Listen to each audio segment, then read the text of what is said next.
부탁드리겠습니다. 예, 감사합니다. 안녕하십니까. 예, 소영훈이라고 합니다.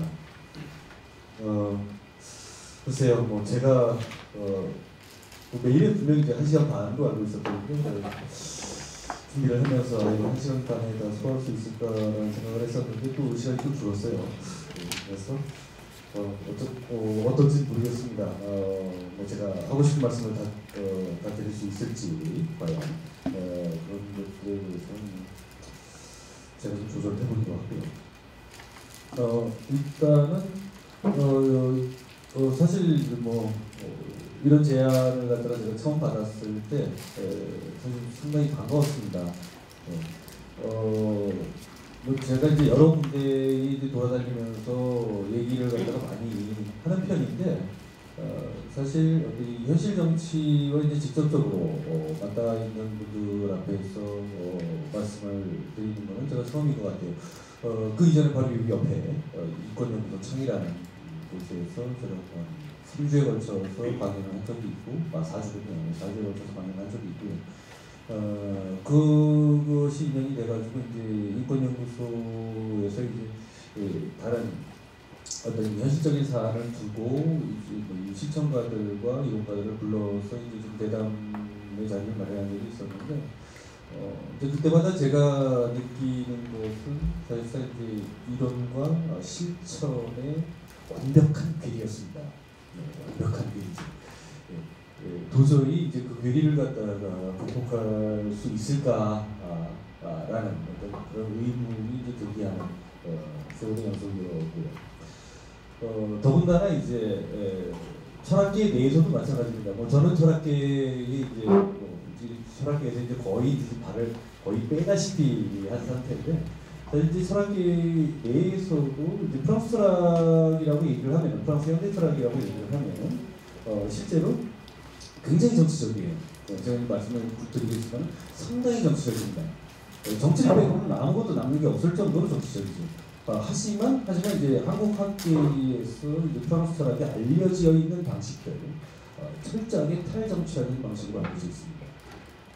그나마 아주 부정적인 시각만이 이제 이 사람들이 프랑스 철학에 취급을 하죠.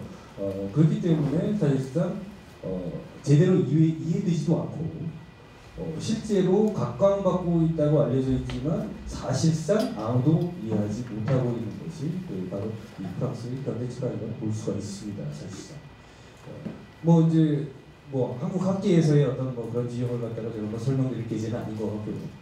그렇기 때문에 사실상 이 프랑스 현대 철학의 문제의식들을 현실 정치의 맥락에서 풀어서 설명드리는 것은 상당히 힘듭니다. 왜냐하면 어떤 기본적으로 정지되어야 하는 것들이 사실 한국 사회에서 학계에서조차도 잘 알려져 있지 않기 때문이죠. 그렇기 때문에 사실상 이것을 갖다가 제대로 풀기 위해서는 사실상 아주 좀 시간이 많이 필요한 편이에요. 공부를 하는데도 그렇습니다. 뭐 책을 읽어보신 분들은 아시겠습니다만 사실상 이 프랑스 현대 철학의 사유를 전유하는 일이 이제 그렇게 쉬운 일은 아닙니다. 그러면 이제 저는 그걸로 한번 시작을 해보려고 해요. 일단 이제 현대 프랑스 철학의 본령이란 무엇인가, 현대 프랑스 철학이 주안점을 두고 이야기하는 것은 과연 어떤 것들인가라는 문제죠. 전통 철학의 입장에서 볼 때 이 철학은 말이 안 됩니다. 한없이 모호한 철학입니다. 뭔가 어떤 이 동식적인 것에 기반해서 이야기를 하지 않고 애써서 이질적인 것을 통해 우회에 들어갑니다. 돌아가는 것이죠. 그러면 이 프랑스 철학은 어떤 문제를 우리에게 보여주냐는 거죠.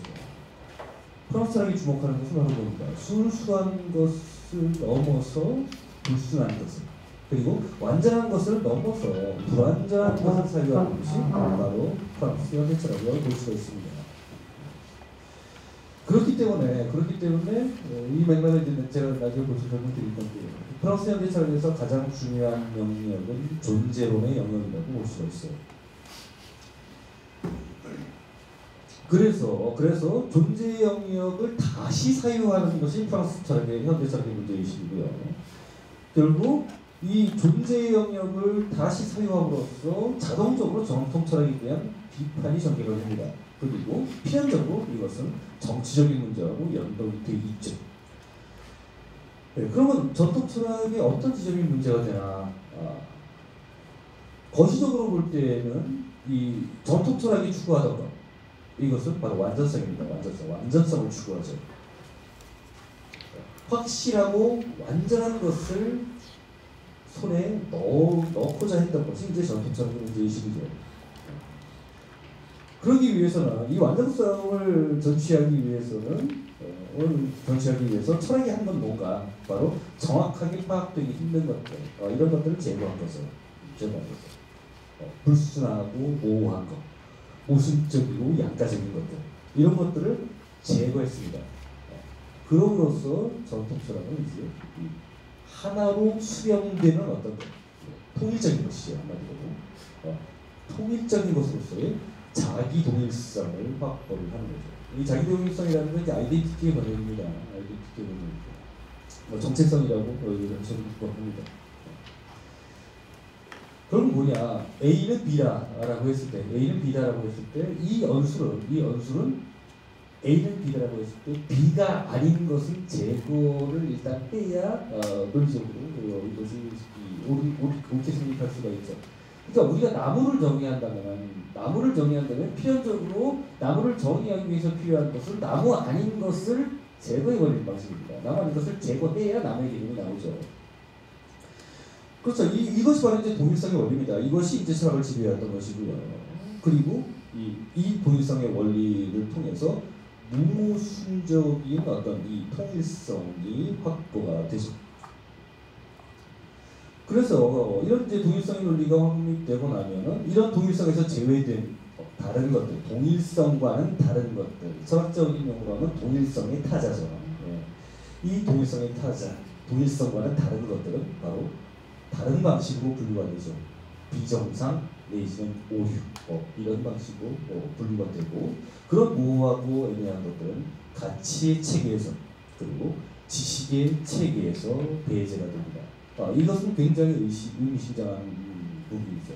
이 가치의 체계와 지식의 체계에서 제외된다는 것은 결국 무엇을 의미하는가? 법칙성의 체계에서 제외된다는 것을 의미합니다. 결국 이제 이것은 사유의 대상이 전혀 아닌 것이죠. 그러니까 아주 예외적으로 플라톤을 제외하고는 이 전통 철학 내에서 사랑에 대한 사유는 거의 없다시피 합니다. 왜? 사랑이야말로 통일적인 방식으로 설명하기가 아주 곤란한 것이기 때문이죠. 근데 이 플라톤은 이제 다른 방식으로 접근해서 이제 그것을 갖다 이제 어떤 통일적 원리, 이데아라는 어떤 통일적 원리로 상승하는 어떤 기제로 만드는데 이제 그건 다른 얘기고요. 그런 점에서 이제 플라톤이라는 사람은 상당히 다시 좀 우리가 생각해봐야 되는 사람이기도 합니다. 어쨌든 이런 사유의 효과는 어떤 방식으로 나타나느냐? 기반 선생님이 오셨네요. 이런 사유의 효과는 세계를 일원화된 세계, 그리고 동일성이 지배하는 세계, 하나의 세계로 만들려는 욕망을 표출되죠. 근데 이제 이게 안 되죠. 이게 잘 안 되죠. 동일성의 세계를 그렇게 쉽게 만들어낼 수가 없습니다. 이 동일성의 세계를 만들어내려고 하는 시도들은 다 어떤 폭력적인 과정으로 정착이 되어 있죠. 실제 20세기를 관통하는 모든 어떤 정치적 시도들, 이 정치적 시도들은 다 완전한 세계로서의 어떤 새로운 세계를 경험해 있었던 거죠. 단일한 세계를 만들기 위한 것이죠. 사회주의도, 자본주의도, 심지어 파시즘까지도 그러합니다. 어쨌든 저희는 이제 문제가 이제 자본주의니까 자본주의에 대해서만 얘기를 하죠. 자본주의, 오늘날 이제 어떤 세계화된 자본주의, 하나의 세계로서의 자본주의라는 이 현상이 가져오는 효과는 뭐냐? 바로 화폐의 지배죠. 화폐의 지배를 통해서 이제 모든 것을 다 대상이 되어버리죠. 그리고 자본의 이해관계를 발전시키기 위해서 자본은 도처에서 전쟁을 일으킵니다. 그리고 오늘날도 일으키고 있죠. 결과는 참혹합니다. 결국 뭐 오늘날의 어떤 글로벌 자본주의라는 것은 이제 단일한 세계 체제로 이미 이제 확립이 되어 있죠. 거대한 동일자의 제국, 화폐가 지배하는, 화폐와 신용이 지배하는 동일자의 제국이 건설된 겁니다. 틈이 없어 보이는 세계죠. 이것이야말로. 이게 이제 문제예요. 오늘날 우리의 삶이 피폐하다라고 했을 때 그건 무엇 때문이냐? 우리가 어떤 틈도 볼 수 없는 어떤 세계에 살고 있기 때문입니다. 다른 선택의 가능성이 없는 세계죠. 한마디로 숨막히는 세계죠. 틈이 없는 세계. 어떤 빈 공간도 볼 수 없는 세계가 오늘의 세계인데 바로 이 세계는 철저하게 닫힌 세계입니다. 대제 논리에서 구축되기 때문이죠. 결국 이 세계에서는 이렇게 닫힌 세계에서는 어떤 이 동일성이 지배하는 세계, 동일성이 지배하는 세계로 이 세계는 그럼으로써 필연적으로 동일성에서 벗어난 예외, 모호성, 빈공간, 틈 이런 것들을 억압할 수밖에 없다는 거죠. 이 정체가 이제 모호하게 느껴지지만 확실히 이게 있는 것들이 있어요. 바로 이제 프랑스 철학이 집중하는 지점은 바로 이겁니다. 그래서 어떤 불순한 것, 동일성으로 환원될 수 없는 요소들, 이런 요소들을 갖다가 생각을 하죠. 예를 들어서 이제 데리다 같은 사람이 그렇죠. 데리다가 이제 주로 보는 것이 바로 이제 흔적, 재, 유령, 이런 것들이죠. 이게 뭐죠? 다 있다고도 없다고도 말할 수 없는 존재들이죠. 네. 이건 그리고 어떤 지식의 구분에도 속할 수가 없습니다. 결국 사유의 영역 바깥에 있는 존재들이라고 봐야죠. 결국 데리다가 드러내려는 것이 바로 이거예요. 어떤 모든 사유 속에는 이런 틈이 있다는 거죠. 결정 불가능한 것들이 있고 그렇기 때문에 이제 어떤 사유의 세계에서 어떤 텍스트의 의미를 확정해내려는 시도들은 다 부지가 없다는 얘기예요. 의미는 확정되지 않고 끊임없이 그 의미의 확정을 연기해버린다는 거죠. 그러니까 다른 해석의 가능성은 항상 남아있다는 거죠. 텍스트 자체에. 자, 이 푸코 역시도 이제 이런 구분의 체계로서의 지식이 가질 수 있는 어떤 폭력적인 성격이 주목한 사람이죠. 그래서 이제 권력이라는 개념을 아주 더 풍부하게 만든 철학자입니다. 간단하게만 말씀을 드리면 이 푸코는 이 철학자이기도 했지만 아주 활발한 실천가이기도 했죠. 굉장히 이제 이 현실 운동에 아주 깊숙이 개입했던 사람입니다. 동성애자, 죄수, 외국인 노동자의 투쟁을 옹호했고 사회적 소수자의 문제를 천착해가지고 이제 그 근대적 기원을 갖다가 철저하게 추적하죠. 그래서 이제 이성의 존재가 어떻게 수립되느냐 이것을 드러내고 합리주의적인 전통을 그것을 비판할 수 있게 되는 그런 것이 바로 푸코의 철학입니다. 이제 광기 역사 같은 책은 이제 정신병자들이 어떻게 감금당했는가, 근대의 성립과 더불어서 어떻게 이제 이 정신병자들이 감금당했는가를 갖다가 비판하고 들죠. 그리고 또 감옥과 병원을 분석하죠. 그래서 이성중심적인 사회에 대해서 권력이 어떻게 형성되고 행사되는가를 따져놓습니다. 그래서 이제 이 권력과 지식이 이제 상관관계를 밝혀내는 거죠. 그래서 이제 모든 권력은 지식을 기반으로 하고 있다. 이런 주장을 하게 되죠. 이게 다 들어서 아시는 얘기일 거예요. 여기서 이제 소수자라는 건 바로 뭔가 바로 지식의 구분에서 지워지거나 배제된 존재 또는 가치 없는 것으로 간주된 존재들을 가리킵니다. 왜? 모호하기 때문에. 어떤 부분에도 속하지 않는 모호함을 가진 존재들이기 때문에.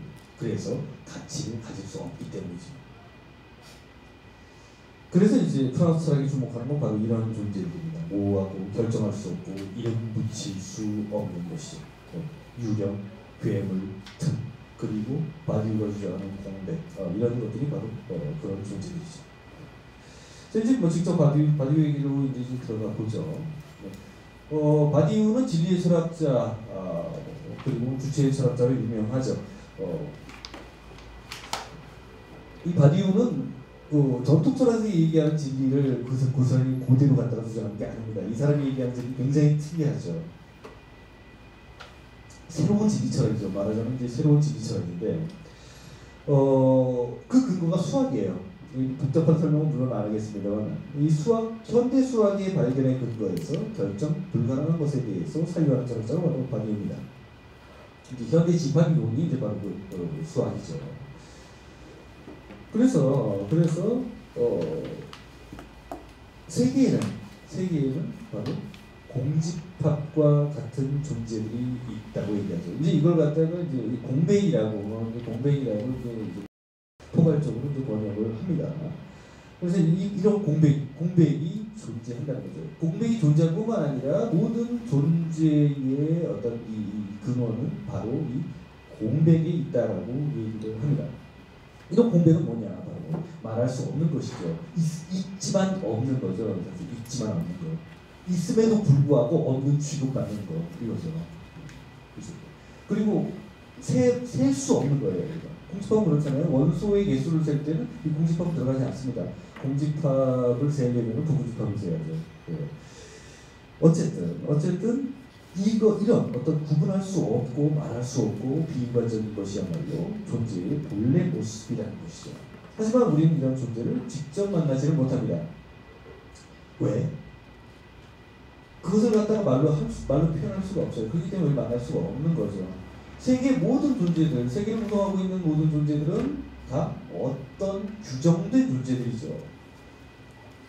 결국 우리는 그 비일관적인 존재들, 이 비일관적인 존재를 있는 그대로 발견할 수 없습니다. 이게 무슨 말이냐? 절대로 지식을 통해서 파악될 수 없다는 거죠. 이런 존재는 어떤 구분에도 속할 수 없고요.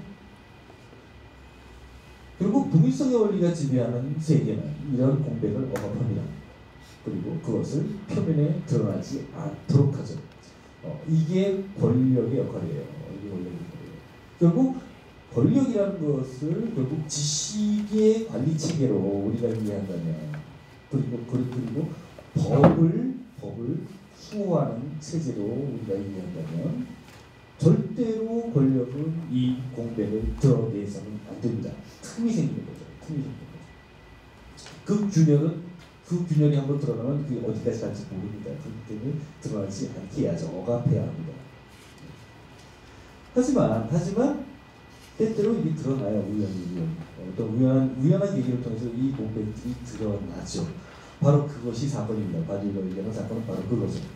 결국 사건이라는 것은 무엇이냐? 바디에게 존재의 틈, 존재의 공백을 드러내는 것이 바로 사건이죠. 결국 이 공백이 드러남으로써 법칙성의 균열이 가해진다는 거죠. 세계를 지배하는 어떤 법칙성의 균열이 가해진다는 거죠. 법의 체계라고 봐도 관계없습니다. 그리고 지식의 체계를 파괴하는 어떤 그런 계기로 작동하죠. 그러니까 이제 천동설과 지동설의 관계는 마찬가지입니다. 갈릴레이 이전에, 코페르니쿠스 이전에 세계를 지배하는 어떤 법칙성은 바로 천동설에 의해서 지배당하고 있죠. 그런데 이제 코페르니쿠스가 지동설을 갖다가 제기했을 때 바로 이 사건은 천동설이 지배하는 법칙적인 체계를 완전히 뒤흔드는 것이었죠. 그리고 그것이 계속 이어집니다. 사건이 한번 일어나도 끝나는 게 아니에요. 그것이 계속 이어지죠. 케플러가 그것을 수학적으로 증명하고 갈릴레이가 관찰을 통해서 입증하죠. 그럼으로써 이런 이어지는 과학적 실천을 통해서 계속 이어지는 과학적 실천을 통해서 세계를 지배하는 법칙은 바뀝니다. 천동설은 이제 틀린 것이 되고 지동설이 옳은 것이 되는 거죠.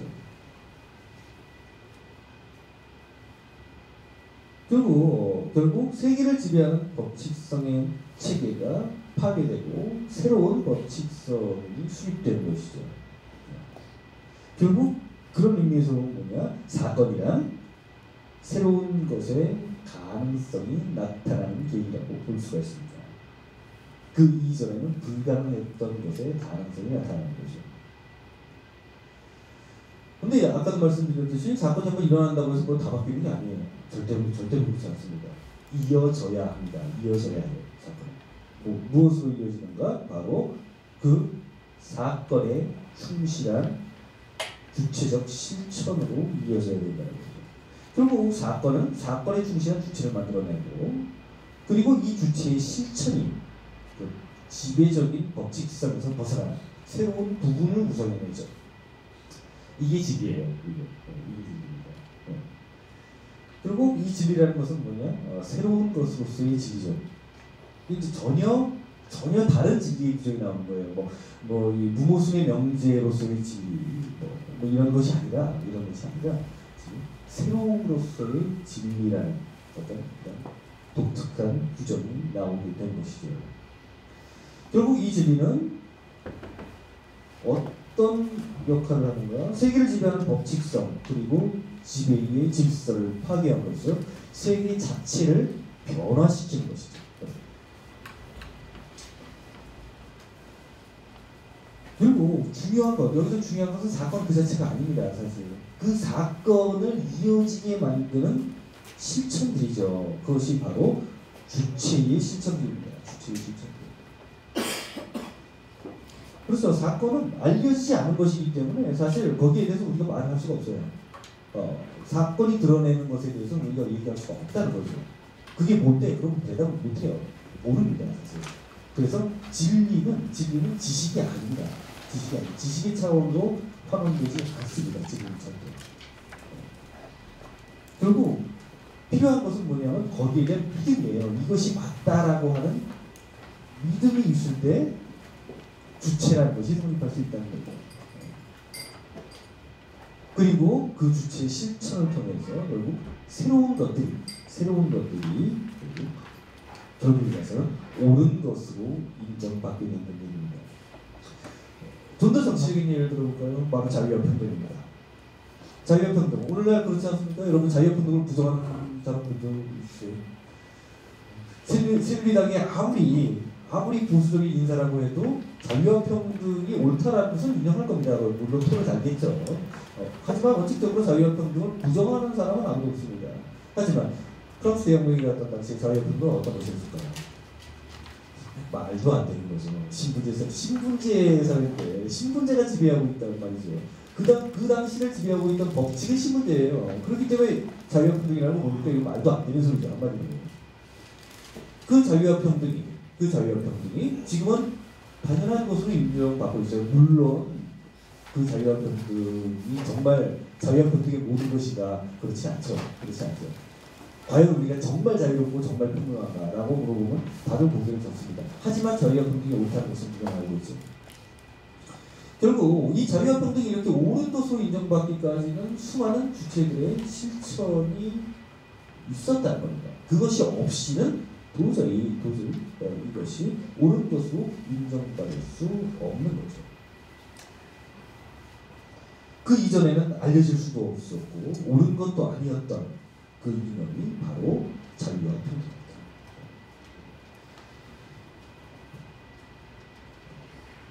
하지만 자유와 평등은 그 자체로 법적인 차원으로 소진되지 않죠. 결국 법적인 차원으로 소진되지 않습니다. 이것은 얼마든지 다시 활성화될 수 있는 정치적 개념이죠. 그러니까 자유와 평등은 불충분하다라고 얘기할 수 있거든요. 분명히 막연하지만. 그럼으로써 자유와 평등이라는 것은 끝까지 어떤 실제적인 정치 투쟁의 가장 중요한 전제가 됩니다. 이거 보죠. 진리, 어떤 이 프랑스 대혁명이 가져온 진리를 우리가 지금 자유와 평등이라고 이야기하는 건데 이것이 절대 소진되지 않는다는 거예요. 한마디로 얘기하면 영원하다는 거죠. 결국 진리는 확정되는 게 아니에요. 진리는 절대 확정되지 않습니다. 영원하기 때문에 어쩌면 거기에 완전히 그것을 전취하는 것은 불가능하다는 거죠.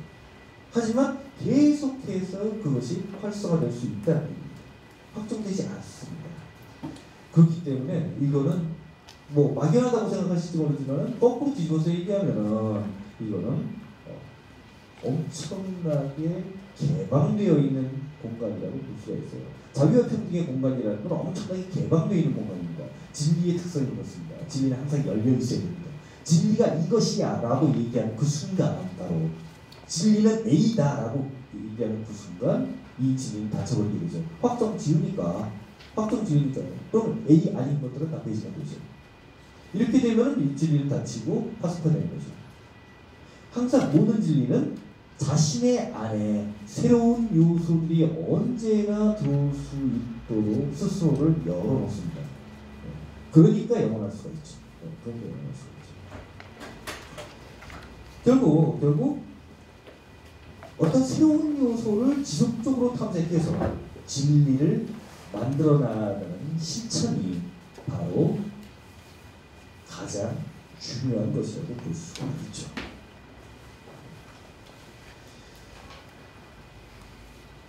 이제 이런 부분이 독창적인 거죠. 진리와 주체라는 아주 오래된 정치적 이 철학적 테마를 이전과는 전혀 다른 방식으로 살려간다는 거죠. 결국 진리와 주체는 이거 다 뭐죠? 공백으로부터 구성되는 것이죠. 그리고 이 사건을 통해서 성립하는 주체들이 새로운 부분을 건설하고 지배적인 법칙성을 파괴함으로써 세계를 변화시킬 수 있다는 긍정이 가능해집니다. 예, 좀 더 좀 익숙한 테마로 한번 말씀을 드려볼까요? 네. 자, 바디우가 지난 여름에 왔었죠. 왔었고, 이 바디우가 이제 최근에 이야기를 자주 하는 거. 그리고 한국에 와서도 이제 비슷한 얘기를 했는데요. 뭐 철학의 임무가 뭐냐? 라고 물어봤을 때 젊은이들을 타락시키는 것이라고 얘기합니다. 젊은이들 타락시키는. 이게 뭐죠? 소크라테스의 죄목이죠. 소크라테스가 고발당한 죄목이 바로 청년들을 타락시켰다는 겁니다. 젊은이들을 타락시켰다는 겁니다. 이게 철학의 임무라고 얘기해요. 자, 철학은 뭐냐 그럼 뭐 젊은이들하고 대화를 했죠. 소크라테스 계속 이제 대화를 하면서 그들로 하여금 어떤 다른 생각을 갖게 만들었단 말이에요. 달리 얘기하자면 철학은 자신의 활동 속에서 젊은이들로 하여금 어떤 일탈을 가능하게 한다는 거예요. 뭐냐 바로 기존 질서와 의견들에 대한 맹목적인 독점을 거부해야 한다고 가르친 거죠. 이게 이제 바로 타락입니다. 타락이라는 뭐냐 철저하게 지배적 질서, 국가가 관리하는 지배적 질서, 그리고 우리가 흔히 여론이라고 부르는 그런 의견들에서 벗어나서 새로운 질서의 가능성을 모색하는 것이라고 이해할 수 있습니다. 이게 타락입니다. 누구의 입장에서? 지배질서의 입장에서 타락이죠. 지배질서의 입장에서는 철저하게 이것은 타락으로 가는 길이죠. 자, 이렇게 볼 때 지배질서라는 것, 국가적인 어떤 지배질서라는 것, 이건 뭐냐? 바로 가능한 것과 불가능한 것을 분리하고 이걸 갈라놓으면서 오로지 가능한 것들만을 옳은 것으로 인정하는 체제입니다. 그래서 국가 권력은 항상 자기가 행하는 것만이 유일하게 가능한 것이라고 선언하죠. 이것 말고 대안은 없다. 뭐냐? 대안 없다. 현실이 이렇다. 뭐 이렇게 얘기하는 거죠. 사회적 불평등 이거 불가피하다. 한미 FTA가 걸려있기 때문에 이거 빨리 철도 이거 어떻게 해야 된다. 뭐 이런 식이죠. 항상 대안이 없다는 거죠. 넓게 보아서는 의회민주주의 이외에 다른 대안은 없다라고 얘기하죠. 경쟁에서의 승리 이것 말고 다른 대안은 없다라고 얘기하죠. 결국 국가는 때로는 은연중에 때로는 아주 노골적으로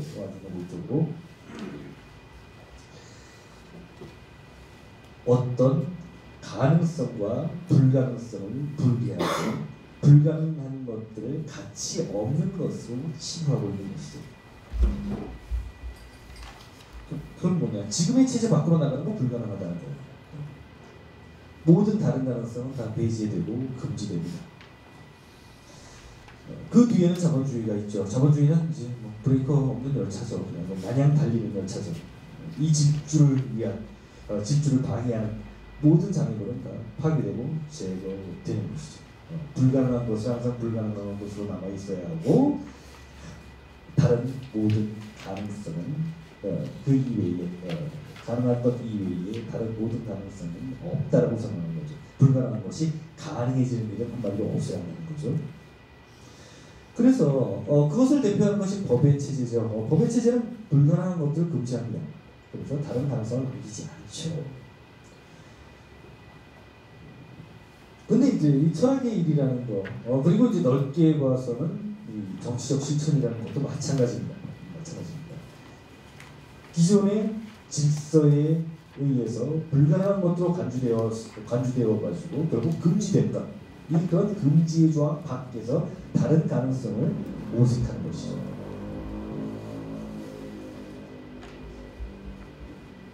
이 불가능한 것이 돌발적 형태로 드러나는 게 다름 아닌 사건이죠. 불가능하다고 여겨졌던 것들이 실제적인 것으로 우리 앞에 드러나는 것이 바로 사건입니다.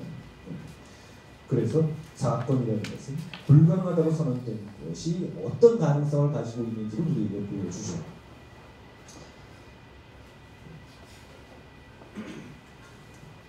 그래서 사건은 종종 위험한 것, 범죄적인 것, 스캔들 이런 것으로 낙인 찍힙니다.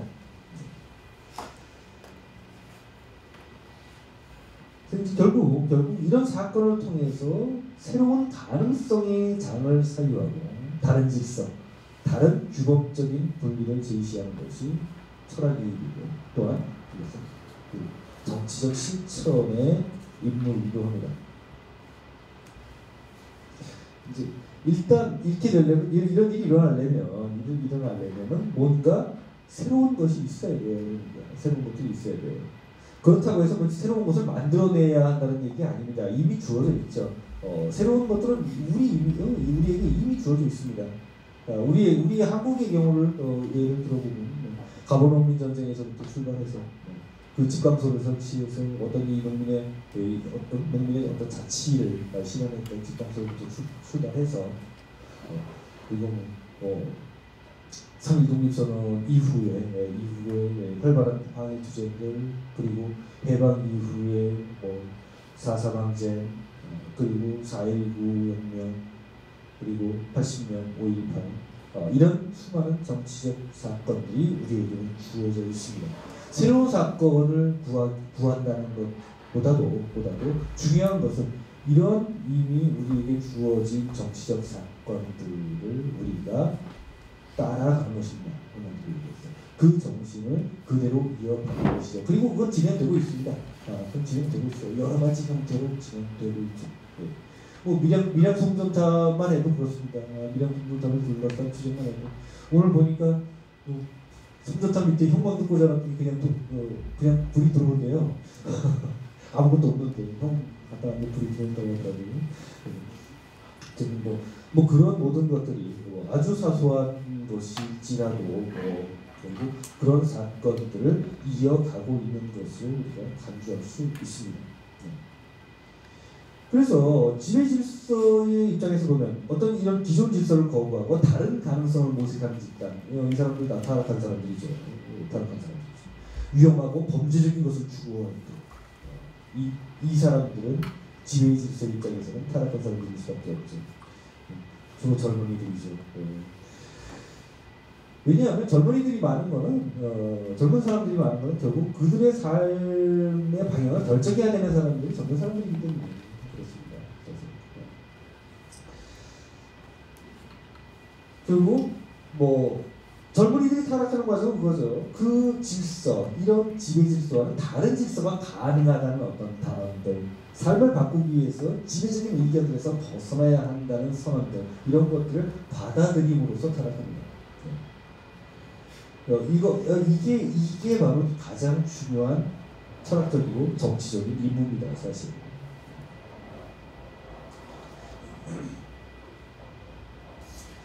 자, 시간이 가고 있기 때문에 어느 정도 줄여서 말씀을 드릴게요. 자, 국가는 바로 그런 가능한 것과 불가능한 것의 분류 체계를 관리하죠. 이게 이제 국가의 중요한 역할입니다. 그리고 아까도 말씀드렸지만 불가능한 것들을 억압하고 통제하고 있죠. 그래서 바디우의 정치학, 바디우가 주장하는 어떤 정치, 해방의 정치, 내지는 혁명적 정치라고도 부를 수 있는 이 정치는 결국 무엇을 하는 것이냐, 불가능한 것의 가능성을 탐색하는 정치입니다. 어떻게 보면 이것은 지배 질서에 대한 밸런스, 그래서 뭐 오늘날의 어떤 국가 정치, 이 국가 정치가 주장하는 어떤 불가능성이라는 것은 결국 뭐냐? 살아있는 인간들의 세계 그 자체예요. 왜냐? 지금은 살아있는 인간들의 세계가 아니기 때문입니다. 지금의 세계는 지금의 세계는 다 상품과 화폐의 세계입니다. 지금 세계의 주인은 상품과 화폐입니다. 그리고 신용이죠. 그러니까 자유롭게 넘나들잖아요. 지금 세계 곳곳을 자유롭게 넘나들 수 있는 것은 바로 화폐와 기호로서의 신용, 이것밖에 없습니다. 세계의 상품. 살아있는 인간은 어떻습니까? 국경에서 철저하게 통제당합니다. 당신 뭐하러 왔냐? 누구냐? 여기서 뭐할 거냐? 며칠이나 먹을 거냐? 많이 들어보셨죠? 우리나라에서 입국장에서 많이 하는 이야기니까 컨트롤하는 거죠. 사람은 절대 자유롭지 않습니다. 지금의 세계는 어디까지나 화폐와 신용의 세계입니다. 진짜 주인이죠. 세계 진짜 주인은 사람들이 아닙니다. 결국 국가가 떠받치고 있는 질서는 바로 이 질서입니다. 자본주의적인 질서, 상품과 화폐를 중심으로 구성된 자본주의적 질서죠.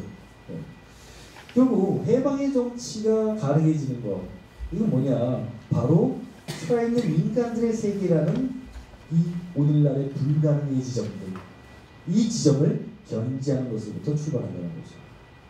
지배질서는 이런 어떤 이 살아있는 인간들의 세계, 그래서 자유롭게 인간들이 넘나들 수 있는, 어디든 갈 수 있는 이런 세계를 결코 용인하지 않습니다. 정반대 것을 얘기하죠. 상품과 화폐만이 이 자유로운 것이죠.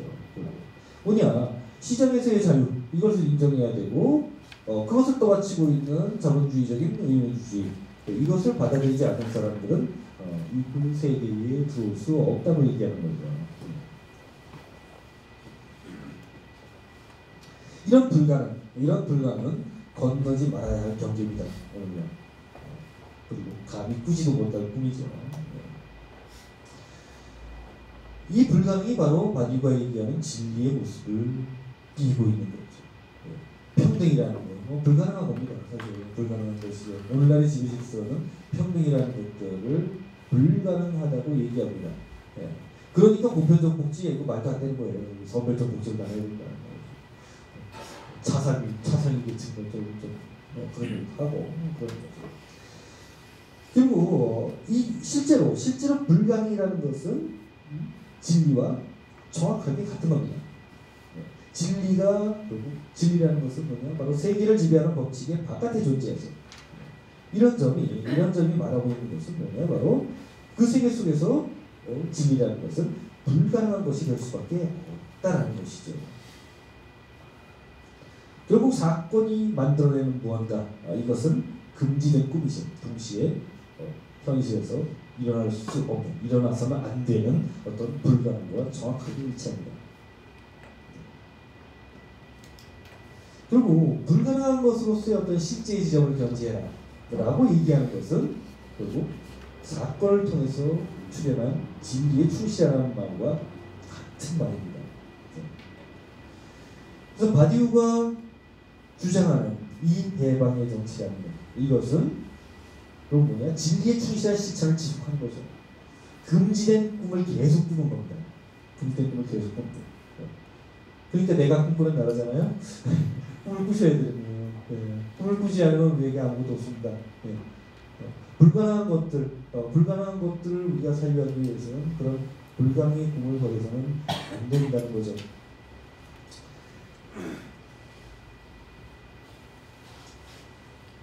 이건 힘들죠. 그렇기 때문에 인내라는 과정이 따라와요. 반드시 인내라는 과정이 따라와요. 인내 없이는 이거는 가능하지 않습니다. 결국 이건 뭘까요? 결국 객관성보다는 주체성에 의존하고 있는 철학이죠. 주체성에 의존하고 있는 철학. 그러니까 바디우가 주장하는 해방의 정치, 이건 객관적인 법칙 이런 거 없습니다. 여기에는 객관적인 법칙이 지배하는 어떤 필연적 과정, 옛날에 막수리가 얘기하던 어떤 그런 식의 과정은 여기는 하나도 없어요. 그리고 또 이 해방의 정치라는 건 심지어 목표도 아닙니다. 어떻게 물질적인 방식으로 이것이 어떻게 실현돼야 된다라는 목표도 아닙니다. 그 주체적이죠. 이 해방 정치는 주체적인 정치입니다. 주체의 결단, 그것에 의해서 성립되고 주체의 인맥에 의해서 유지되는 것이죠. 그러니까 이 바디우는 지금의 오늘의 세계가 결국 완전히 둘로 양분된 세계라는 거예요. 오로지 하나의 세계가 있는 것처럼 보이지만 사실 그렇지 않다는 거죠. 결국 엄청나게 큰 장벽으로 둘러싸인 부의 세계가 있고, 이 부와는 완전히 동떨어진 절망의 세계가 따로 존재한다는 겁니다. 그래서 그것을 극복하기 위해서 내세우는 어떤 대안적인 태제는 뭐냐? 오로지 하나의 세계가 있다는 거죠. 오로지 하나의 세계가 있다. 이거 객관적인 거 아니죠. 객관적으로 하나의 세계가 없어요. 양분돼 있죠. 막혀 있습니다. 오로지 하나의 세계가 있다라는 것은 이건 수행적인 태제입니다. 그렇게 되어야 한다는 것이죠. 주체적인 선언이기도 하고요. 수행되어야 할 주체의 실천을 가리키는 언명이라고 볼 수 있습니다. 그래서 지배의 현실이 허용하지 않는 것, 이게 불가능한 거죠. 이것을 가능하다고 선언하는 것이 바로 그 정치입니다. 이런 불가능을 견제할 때 바로 모든 변화가 그 안에서 시작될 수 있다는 것이죠. 결국 세계의 모습이 변화하는 것, 이것은 지배의 현실에 의해서 불가능한 것으로 여겨지는 진리에 계속 충실할 때만 가능합니다.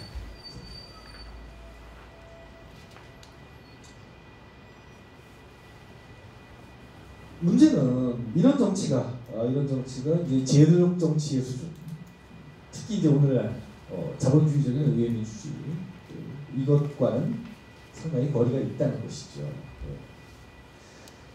이 바디오는 민주주의를 비판하는 어떤 아주 대표적인 철학자죠.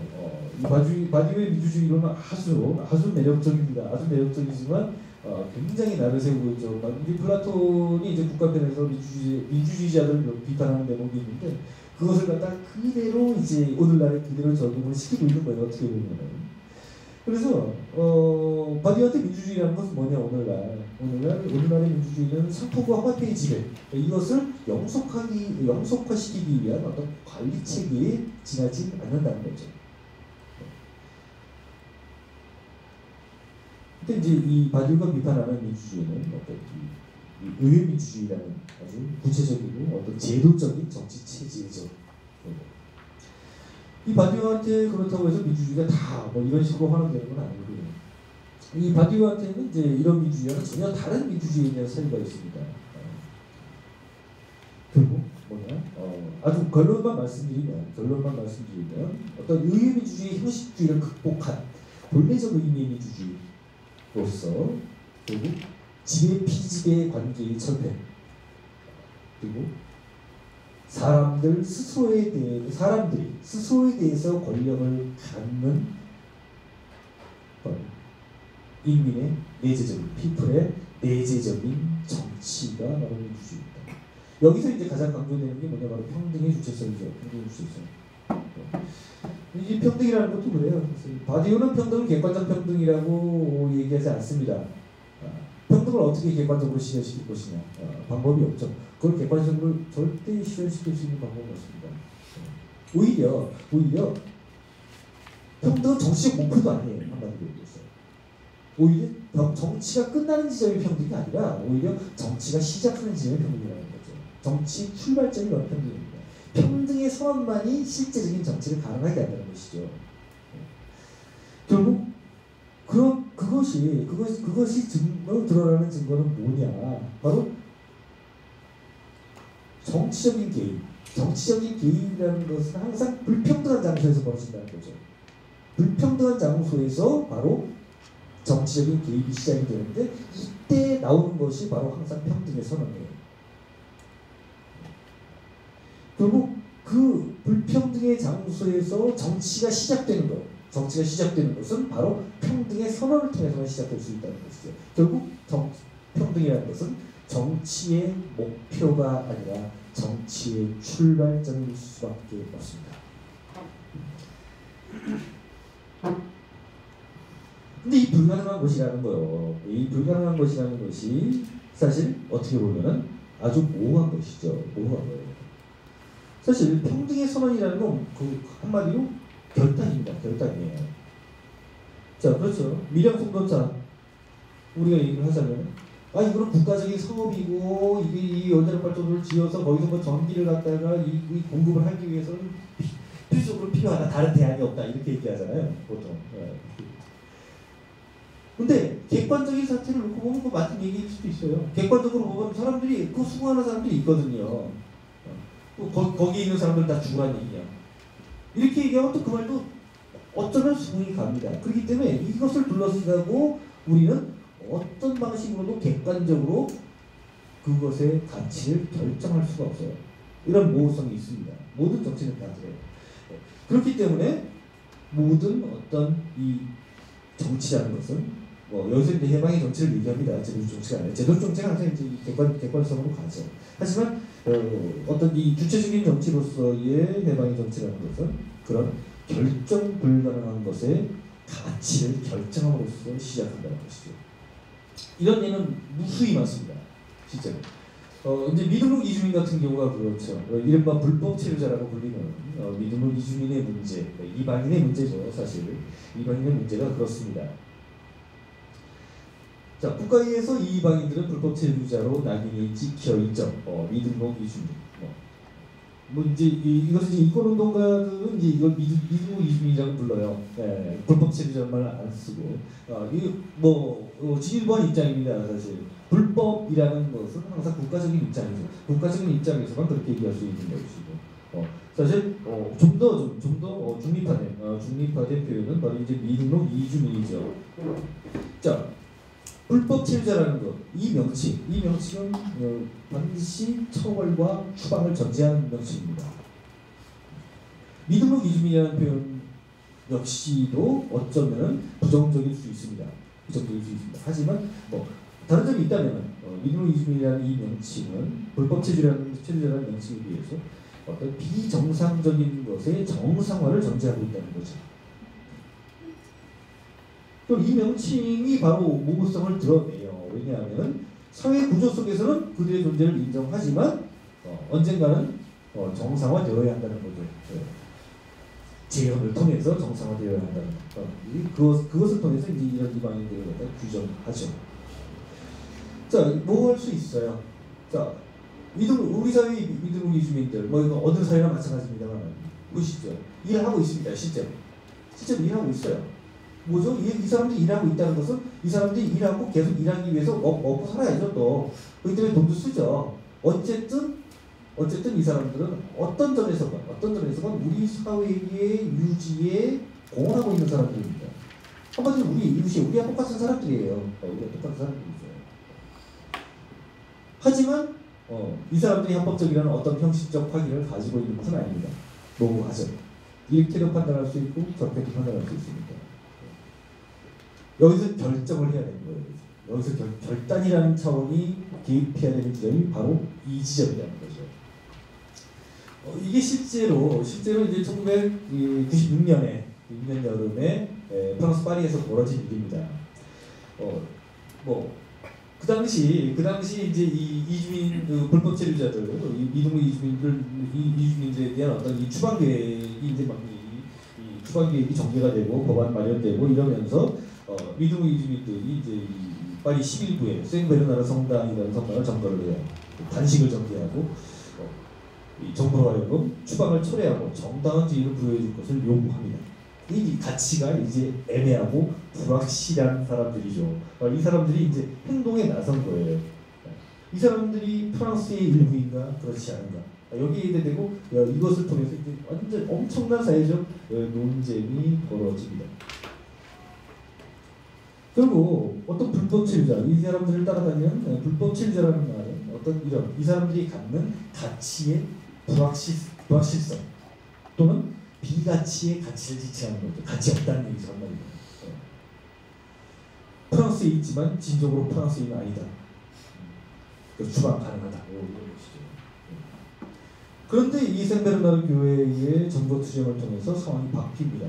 공개적으로 이 사람들은 가치 없는 것으로 여겨졌던 자신들의 가치를 선언하고 엄청나게 파급력이 있는 슬로건을 내버렸어요. 그리고 불어로 하면 레정 DC, 송 DC라는 슬로건인데 이게 무슨 말이냐면 이곳에 있는 사람은 이곳 사람이라는 거예요. 네. 프랑스에 있으면 프랑스 사람이라는 거예요. 네. 똑같이 대우해 달라는 거죠. 결국 이 슬로건은 자신의 가치를 아주 긍정적인 방식으로 결정함으로써 불법이라는 말을 좌초시켰다고 평가를 받습니다. 이게 바디우는 이것을 갖다가 일종의 정치적 사건으로 파악을 하죠.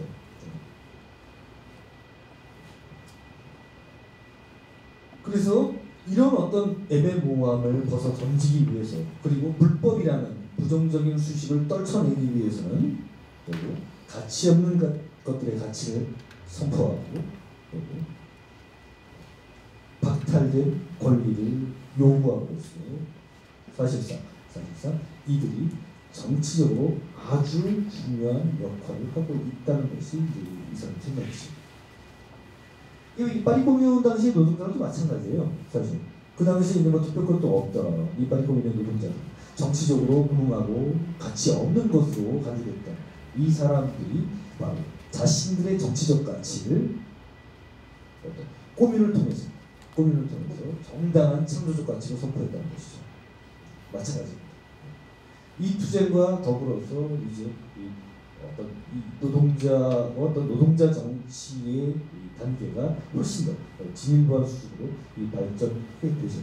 그리고 러시아의 연구실경우는 바로 이 파리 코뮌을 갖다가 있는 것으로 스스로의 아이덴티티를 설정했었죠.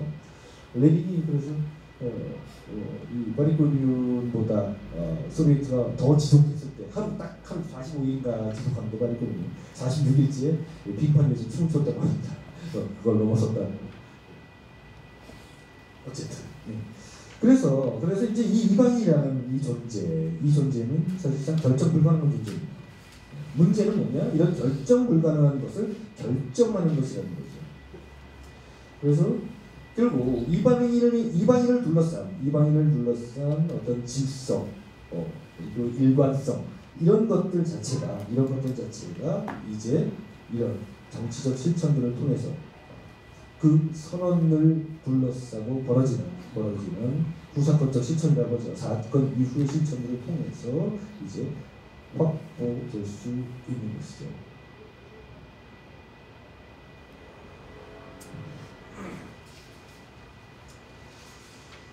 어쨌든 중요한 건 사건입니다. 사건이죠. 이 사건이라는 것은 사실상 사건을 통해서 드러나는 공백이라는 것은 이방인의 지위와 아주 비슷합니다. 소크라테스도 사실상 이방인이었어요. 어떻게 보면 물론 아테네인이죠. 그런데 법정에서 그러거든요. 소크라테스가 나를 이방인만큼만 대우하잖아. 나는 이 법정의 언어에 익숙하지 않다. 그러므로 나는 말을 이 법정의 언어로 이야기하지 못할 것이고 그때는 나를 갖다가 이방인으로 대접해 줘야 된다. 이런 식으로 얘기를 합니다. 스스로 이방인을 자처하고 그런데 실제로 이방인이었어요. 이방인의 위치를 스스로 자임하지만은 사실 소크라테스는 사람들에게 낯선 질문을 던짐으로써 스스로 이방인의 위치를 자임했던 사람입니다. 여러분들 이방인들, 외국인들 여러분들이 스스로 외국인이 될 수도 있죠. 다른 나라에 가면 여러분들이 외국인이 됩니다. 그럼 질문하잖아요. 여기 가려면 어디로 가야 돼요? 저거 뭡니까? 이런 질문 하잖아요. 낯선 질문들. 당연한, 살고 있는 사람들한테 당연한 것들. 그런 것들을 질문하죠. 이방인은 질문하는 사람입니다. 그래서. 사건도 마찬가지입니다. 사건은 우리에게 항상 질문을 던집니다. 그 질문에 대답할 것인가, 대답하지 않을 것인가를 갖다 결정해야 되는 거죠. 항상. 마찬가지예요. 모든 사건이 다 그렇습니다. 참고로 말씀드려서 이게 정치에서만 사건이 있는 게 아니에요. 마지막에는 예술에도 사건이 있고, 과학에도 사건이 있고, 아까도 갈릴레이 예를 들어 들었습니다. 그리고 사랑에도 사건이 있고, 이제 사건이라는 게 생산되는 것이 바로 이 네 가지 영역 안에서 이제 생산이 되죠. 예술에 있어서도 마찬가지죠.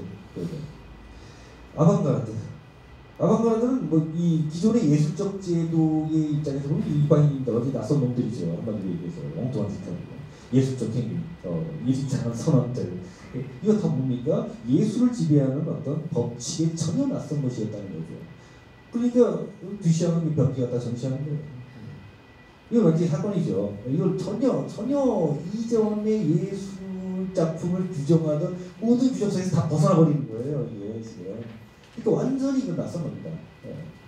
근데 사건은 반드시 그런 식으로 이방인의 모습을 띠고 우리 앞에 나타나죠.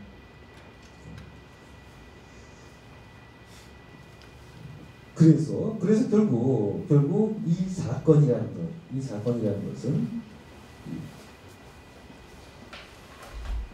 이전의 지배 논리를 철저하게 파괴함으로 해서 어떤 새로운 것들을 우리에게 가져다 줍니다. 정치 마찬가지죠. 정치도 그렇습니다. 진리의 과정으로서의 어떤 정치. 이 정치는 사건을 통해서 세상을 변화시킬 수 있습니다. 간단하지 않죠. 물론 이 지배 질서, 이 국가에 의해서 부과된 어떤 법적인 질서들, 이런 이 질서는 오랜 시간 동안 지속되는 실천이 없이는 절대로 파괴되지 않습니다. 변하지도 않죠. 그래서 그 실천이 필요로 하는 것, 이거는 집단적 실천으로서의 대중론입니다. 이게 이제 핵심이죠. 제가 말씀드리면 핵심은 사실 이거예요. 이 시간이 제가 몇 시까지 하고 있죠? 10분 정도. 8시까지. 8시까지 이제 강의, 50분까지 강의하시고 토론으로. 예, 알겠습니다. 50분이요. 조금만 더 할게요. 중요하기 때문에 더 말씀을 드려야 돼요. 자, 그래서 이것을 이제 설명하기 위해서 이제 저는 이제 68년 혁명에 대해서 말씀을 드려야 될 것 같아요. 이제 여기서 이제 이 국가에 반대하는 정치, 당혹된 정치 이런 테마들이 빠져나오는데요.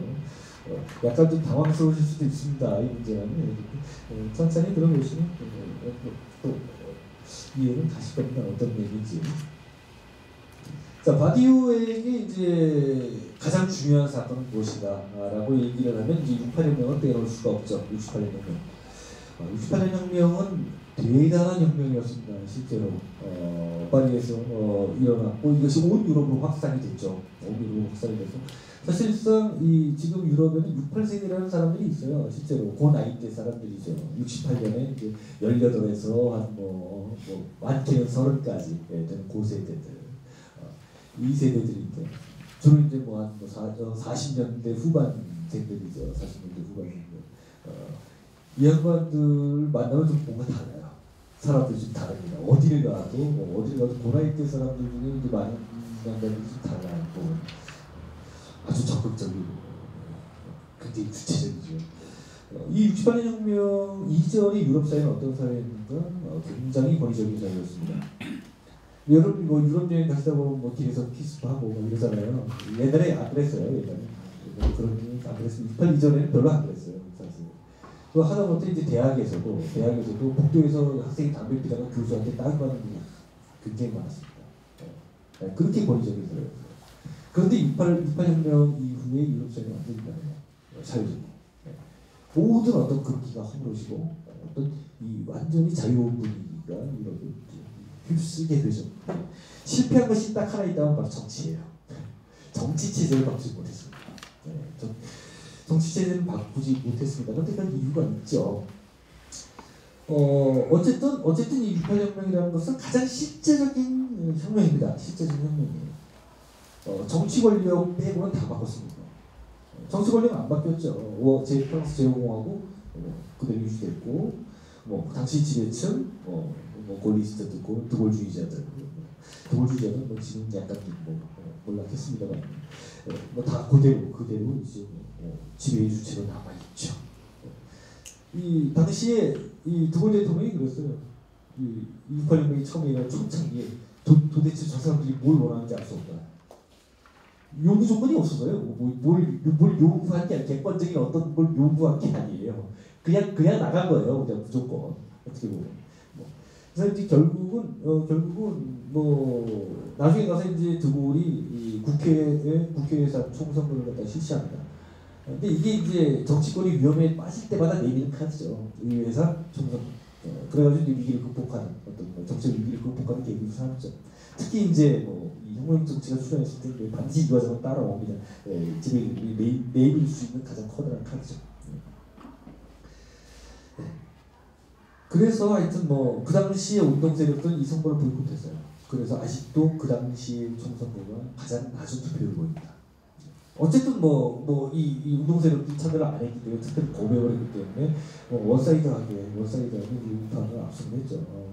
두고리 이제 계속 재집권을 하게 되는 어떤 그런 계획이었는데 여기 이제 이유가 있는 것이죠. 정치적으로 실패했다고 해서 의미가 없다는 얘기 절대 아닙니다. 오히려 실패한 어떤 정치적 실천 속에서 결국 정치에 대한 또 다른 전망을 여는 것이 바로 이 혁명입니다. 6.18혁명의 가장 의미심장한 특징은 뭐냐면 바로 그 속에서 드러난 이 정치적 경향이라는 것이 철저하게 제도적인 거리와 단호한 거리를 유지했다는 겁니다. 그래서 실제로 6.18혁명은 어떤 특정 정치 집단, 제도적인 정치 집단에 의해서 주도됐던 혁명이 절대로 아닙니다. 프랑스 공산당 6.18혁명을 갖다가 뿌띠부르주아지의 반란이라고 규정했어요. 그래가지고 완전히 6.18혁명의 이 주도 세력과는 완전히 등을 돌리게 되죠. 아주 반동적인 세력이다. 프랑스 공산당은 반동적이다. 이런 주장이 나오고 그리고 이들과 구분되는 어떤 다른 정치 조직을 건설할 필요성이 제기가 됩니다. 그때 이제 대안으로 삼았던 것이 마오주의예요. 이 사람들이 가장 크게 강화받았던 것이 사실 마오주의입니다. 마오의 문화대혁명이죠. 근데 이제 실패했죠. 이제 70년대에는 마오주의 시대예요. 유럽의 70년대는 마오주의 운동의 시대입니다. 그래서 이제 70년대 내내 마오주의 운동하다가 이제 다 실패하죠. 그래가지고 이제 그 끝자락에서 문화대혁명이 실패와 더불어서 나타난 사람들이 바로 신철학자들이죠. 이른바 신철학자들. 인권 이데올로기를 이제 완전히 후퇴한 이 사람들이죠. 그래서 이제 6.18혁명의 주축들은 극소수를 제외하고는 다 해체가 됩니다. 그래서 이제 이 바디우도 이제 그 사람들 중에 하나죠. 6.18 세대의 하나인데 결국 끝까지 바디우는 이제 다른 정치 세력에 투항하는 것이 아니라 새로운 전망을 열기 위해서 노력을 합니다. 이제 그 노력이 지금까지 이어지는 건데요. 그래서 이제 6.18혁명의 계승자들이 자신의 혁명을 되돌아보기 시작했죠. 그리고 6.18년 이후에 세계 각지에서 벌어진 여러 가지 혁명들에 대해서 다시 생각하기 시작합니다. 결론은 공통적입니다. 6.18혁명은 모든 제도권 정치, 이른바 의회주의 정치의 반환 혁명이었다는 것이죠. 결국 공산당과 같은 좌파 정당을 대안으로 삼지도 않았고 의회제도를 통해서 해결책을 구하지도 않았다는 것이죠. 국가와 국가제도에 대해서 철저하게 적대적이었다는 겁니다. 필연적입니다. 문화대혁명이 뭐냐? 바로 당과 국가를 계급투쟁의 주체가 아니라 막수도 29에 얘기하는 계급투쟁의 주체가 아니라 계급투쟁의 대상으로 설정했거든요. 당내에 어떤 이른바 수종주의자라고 불렸던 사람들하고 싸웠던 게 바로 문화대혁명입니다. 그래서 이 바디우도 초기의 문화대혁명 초기 문화대혁명에 대해서 굉장히 호의적으로 평가를 하죠. 물론 이제 후반기에 가면서 이제 홍위병이 타락하고 그리고 이제 마오가 국가로 돌아서면서 이제 이 혁명이 이제 변질되기 시작하는데 그 초기의 문제의식은 대단히 중요한 것으로 평가를 합니다. 그리고 이제 또 멕시코의 차파티스타 같은 이런 조직들은 철저하게 국가와의 거리를 드러내죠. 이 혁명운동 집단이긴 합니다만 권력을 목적으로 삼지 않는다는 것이에요. 또 차파티스타는 들어와서 권력을 분점하자라고 제안을 해도 들어가지 않습니다. 권력이 우리의 목적이 아니라는 것이죠. 물론 지금은 굉장히 어느 정도 초기에 그 힘을 갖다가 많이 잃어버리긴 했습니다만 폴란드 연대노조도 마찬가지입니다. 이 자율적 노동자 운동이었죠. 폴란드 연대노조라는 것은 철저하게 이 자율적 노동자 운동 속에서 국가 권력에 대한 직접적인 적대를 드러내죠. 당시의 어떤 이 사회주의 국가에 대한 철저한 적대를 드러냅니다. 결국 6.8혁명과 그 이후의 모든 어떤 정치적 시도들, 정치적 대중운동들 이런 것들은 다 국가적인 정치에서 벗어나고자 한다는 것이죠. 결국 국가와 의회의 독점적 민주주의가 아니라 대중적인 어떤 대중의 직접적 민주주의를 통해서 국가적 제도와 단절하는 것이 바로 그 당시 이 정치의 경향이라고 볼 수가 있습니다. 이것이 바로 이제 바디우가 새로운 정치적 원칙으로 제시하는 것이죠. 그래서 6.8혁명이 우리에게 남겨준 정치적 위상이 있다면, 그리고 거기에서 우리가 새로운 정치적 대안을 발견할 수 있다면, 그것은 바로 다름 아니라 국가와 당을 중심으로 전개되는 어떤 새로운 전개되는 제도적 정치를 배제한 대중의 민주주의라는 것이죠. 모든 사람의 민주주의죠. 그래서 정치의 관건은 이제 국가에서 벗어나서 당과 국가를 우회하는 데 있습니다. 당과 국가를 우회하는 정치죠. 그렇기 때문에 이 정치를 위해서는 광범위한 대중운동의 조직이 필요하다는 것이죠. 그래서 뭐 새로운 정치적 대안, 6.8년 이후에 새로운 정치적 대안은 막스 레닌주의가 주장했던 어떤 혁명적 정치 이런 건 관계없습니다. 한마디로 얘기해서 바디우는 막스 레닌주의자 아닙니다. 주의자도 아니고 한때 마오주의자였지만 지금은 이제 전혀 다른 방식으로 정치를 조직해야 한다는 것이죠. 자, 20세기의 모든 정치적 패러다임은 무엇을 중심으로 구성되는가? 바로 당과 국가를 중심으로 구성됩니다. 당과 국가의 융합이죠. 사회주의 국가들, 국가당 시스템을 통해서 유지가 됐죠. 일당, 일국가의 시스템으로 유지가 됐습니다. 파시즘도 마찬가지죠. 의회민주주의도 마찬가지입니다. 당이 여러 개라는 것 빼고는, 그리고 그 국가 권력을 교대로 균점한다는 것을 빼고는 차이가 없죠. 이것은 모두 공이 당과 국가를 중심으로 조직된 20세기 정치입니다. 자, 20세기를 지배했던 이들 정치 대부분 퇴조했거나 지금 퇴조하고 있죠. 지금의 의회민주주의라는 것이 그렇게 아주 활발한 어떤 정치적 제도라고 볼 수 없습니다. 사실. 지금의 선거를 보게 되면 그런 느낌이 들죠. 여러분들 나는 뭐죠? 슈퍼스타 K나 위대한 탄생 옛날에 있었던 게. 거기서 국민 문자 투표하잖아요. 그런 관계 별 차이가 없어요. 별 차이 없어. 어떤 인상들, 노래 잘 부르냐, 말 잘하냐, 제주 호감이 간다, 아이고 불쾌하다, 이런 거 가지고 다 결정나거든요. 사실 지금에 있어서 어떤 이 선거라는 것들은 사실상 어떻게 보면은 그런 유의 어떤 이 대중 조작과 그렇게 크게 다르지 않습니다. 결국 이제 국가 형식 안에 이제 선거가 완전히 통합돼 버렸다는 얘기죠.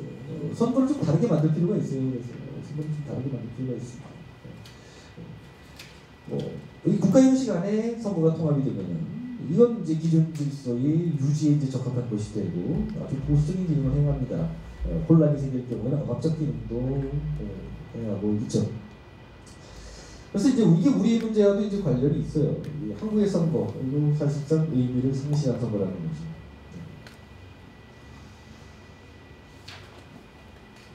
자, 그래서 바디우가 6.8혁명이 제기하는 바디우가 6.8혁명을 통해서 새롭게 내세우는 정치적 대안은 바로 당 없는 정치입니다. 당 없는 정치, 반국가의 정치 이런 거죠. 그런데 이런 당 없는 정치 내지는 반국가의 정치가 당을 폐지하거나 국가를 폐절할 것을 요구하는 건 별거 아닙니다. 사실 제가 설명은 시간 관계상 못 드렸습니다만 바디우에게 국가는 필연적으로 존재하는 거예요. 지금의 국가 형태가 아닐지라도 우리가 이 프레젠테이션 시스템이 있다면 현시의 구조죠. 현시의 구조가 있다면 이것을 대표하는 리프레젠테이션 시스템, 재현의 구조는 반드시 있을 수밖에 없다는 것이죠. 사실. 그렇기 때문에 국가라는 어떤 재현의 기능, 대표의 기능이 없어지지 않습니다. 사실상 그런데 이건 다른 방식으로 조직이 돼야 되는 것이죠. 사실. 그래서 뭐 문제는 우선적인 문제는 뭐냐? 당을 없애고 국가를 폐지하는 어떤 이 뭐 제도 실천 뭐 이런 거 아닙니다. 뭐 그런 정책을 위반하거나 이런 것도 아닙니다. 가장 중요한 대중운동의 목표는 결국 뭐냐? 당과 국가로부터 정치 주도권을 빼앗는 데 있습니다. 대중이 당을 통제하고 대중운동이 국가의 법칙을 변화시키는 것이 문제라는 것이죠. 한마디로 뭐냐? 새로운 어떤 대중 권력이 필요하다는 겁니다. 그 뭐죠? 모든 어떤 이 정치적 실천의 문제는 사실상 이중 권력의 문제입니다. 러시아에서도 그랬고, 파리공도 그랬고, 모든 어떤 의미 있는 어떤 정치적 실천은 항상 권력을 다원화해 버립니다. 다원화시켜 버리죠. 사실 모든 민주주의의 문제는 권력이 분산한 문제예요. 사실 권력을 어떻게 분산할 것이냐는 문제거든요. 사실 뭐 그러니까 뭐 막스 이전에 공산주의자들, 막스 이전에 공산주의자들 많습니다. 굉장히 이 막스 이전의 공산주의자들의 문제의식은 바로 그겁니다. 어떤 권력을 갖다가 철저하게 분할하는 거예요. 근데 막스에게도 그런 적이 있습니다. 이건 이제 나중에 이제 예를 들어서 스탈린의 가가지고 이제 완전히 이제 관계가 역전돼 버리는 건데, 막스에게도 어떤 그런 것들이 자유로운 개인들의 연합이잖아요. 공산주의라는 것이 그런 면도 있어요. 근데 이제 뭐 그런 것들을 이야기하기보다는 지금에서 어떤 우리에게 주어진 어떤 현실적인 요구를 이야기하자면, 이런 정치 어떤 이 대중권력의 문제, 이 대중권력의 문제라는 것은 이런 정치 주도권을 가져올 수 있느냐의 문제, 이거죠. 바로 결국 국가의 권력을 약화시키고 무력화시킬 수 있는 정치 틈을 살려한다는 거죠. 그리고 그 지점에 대중운동의 정치적 역량을 투입하는 것, 이것이야말로 국가로 하여금 대중운동의 요구를 인정하게 하는 실제적인 힘이라는 것이죠. 그리고 제도권 정치와의 단절이라는 거, 이건 결국 아무것도 안 하고 상대도 안 하고 이런 게 아니라 결국 거대한 어떤 단일 권력, 국가가 장악하고 있는 거대한 단일 권력 앞에 다른 권력, 즉 대중의 권력을 맞서게 하는 데 있다는 것이죠. 사실 이 부분에서 가장 문제가 되는 건 바로 자치입니다. 지금 그 지자체 말고, 지금의 뭐 중앙 권력이 완전히 종속된 그런 지자체 말고, 정말 그야말로 셀프 거버먼트로서의 어떤 자치, 이것이죠. 결국 이것은 대중운동의 힘으로밖에는 조직될 수 없다는 것입니다.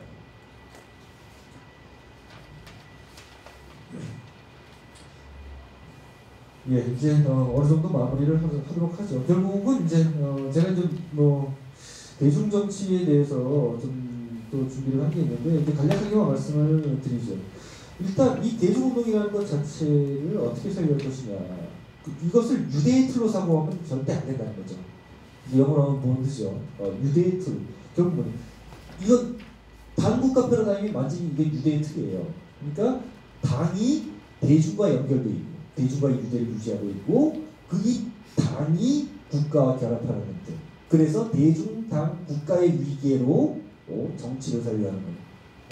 이것 자체에서 벗어나야 한다는 겁니다. 그렇게 되면 바로 이 유대를 통한 어떤 대중운동의 성립이라는 거, 여기에서 벗어나야 되거든요. 그래야지 고리를 끌 수가 있어요. 바로 정체성에 입각한 대중운동이 바로 우리가 단절해야 될 겁니다. 정체성에 입각한 대중운동과 단절을 해야 한다는 것이죠. 그래서 결국은 모든 어떤 조합적이고 조합주의적이고, 그야말로 민족적이고 지역적이고 인종적인 이 유대의 틀, 여기에 갇혀 있다면 결국 이 정치는 보편적인 정치로 나갈 수가 없다는 것이죠. 진정한 어떤 해방을 추구하는 정치로 나아갈 수 없다는 겁니다. 결국 대중적 정치라는 건 뭐냐? 바로 이런 어떤 이 정체성에 입각한 유대보다는 결국 피지배자의 현실적인 삶들, 이 삶을 직접 고려한다는 의미입니다. 국가는 그렇지 않아요. 국가는 항상 집단만을 상대합니다. 국가가 개인을 상대할지라도 이 개인은 어떤 집단화의 양식 안에 있는 개인이에요. 그러니까 국가가 개인을 상대할 때 그 개인의 모든 것을 바라보지 않는다는 것이죠. 무엇인가로 규정된 개인으로 상대한다는 거예요. 어떤 집단의 이론으로 상대한다는 거죠. 그래서 국가는 항상 부분을 세만다는 거예요. 바디웨이가. 뭐냐? 이게 무슨 얘기냐? 특정 집단의 사람만을 고려한다는 거죠. 나머지는 안중에 없는 거죠. 한마디로. 국가는 모든 사람을 고려하지 않습니다. 모든 사람을 국가가 돌보지 않아요. 사실상. 근데 이게 아니라는 거죠. 결국 피지배자들의 현실적인 사람들, 이런 사람들이 직접 카운트되는 그러한 대중적 정치로 나아가야 한다는 거죠. 평등이라는 공리가 없이 이건 불가능합니다. 평등이라는 공리가 없이 불가능합니다.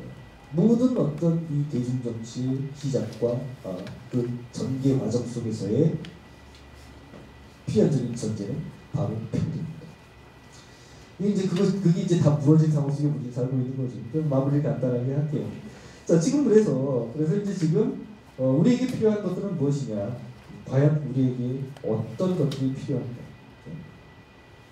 한국을 지배하는 이 주체성이 뭐라고 생각하십니까? 욕망과 공포예요. 공포는 뭐죠? 바로 IMF 이후에, 그러니까 이 외환위기, 1차 외환위기 이후에 사람들이 느꼈던 건 바로 공포입니다. 모든 것이 안 무너졌으니까. 내가 나의 가족이라고 가족보다 소중하게 여겼던 직장에서 쫓겨나고, 내가 어떻게 스스로 어떻게 하지 않는 이상은 절대로 살아갈 수 없다는 어떤 그런 생각이 사로잡혔고, 그게 바로 공포죠. 그래서 그것이 바로 욕망으로 표출되는 거죠. 부자가 되려는 욕망, 그 2008년에 뉴타운의 시기를 그것이 바로 그것을 그대로 이제 이 표현을 한 거죠. 이건 뭐냐? 바로 공포에 지배당하는 욕망입니다. 이런 공포에 대항하는 주체성은 바로 용기입니다. 용기. 이런 공포에서 벗어나려면 필연적으로 용기를 우리가 가져야 한다는 거죠. 그리고 이른바 시민운동, 대중운동이죠. 사실 이제 이 바디우가 이제 대중운동이라고 했을 때는 시민운동, NGO, 자발적인 어떤 그런 이 대중조직들, 어쩌면 협동조합까지도 포괄할 수 있을 것 같아요. 제가 보기에는. 그런 걸 다 포괄하는 얘기입니다. 대중운동이라는 것을. 근데 이 위기에 처해 있는 이 대중운동의 힘을 회복하기 위해서 이런 무기력에서 벗어나서 이 평등의 공리로 무장한 새로운 이념과 원칙을 수립해야 할 필요가 있을 것 같습니다.